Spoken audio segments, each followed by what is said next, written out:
तर काय म्हणता पोट्टे हो, सकाळी सकाळी रेडी होऊन मी आलो आता झेरॉक्सच्या दुकानामध्ये. झेरॉक्स वगैरे काढले आणि आता मी आपल्या बॅगमध्ये पटापट भरतो आणि आता जातो मी कॉलेजला.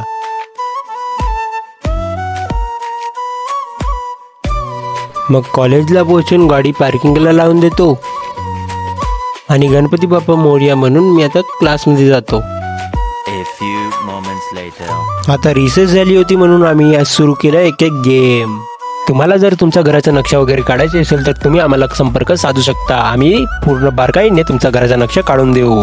आणि मग आलो मी एक्झाम फॉर्म सबमिट करायला. पण एक्झाम फॉर्म सबमिट करायला खूप वेळ लागत होता आणि लास्टमध्ये मला माहीत झालं की एक्झाम फॉर्म माझ्या काही इश्यूमुळे सबमिट नाही होऊ शकत. मग एक्झाम फॉर्म तर सबमिट नाही झाला. आता चाललो आता मी घरी. जर तुम्ही आतापर्यंत मला लाईक फॉलो नाही केलं असेल तर करून टाका. भेटूया पुढच्या व्लॉगमध्ये. बाय.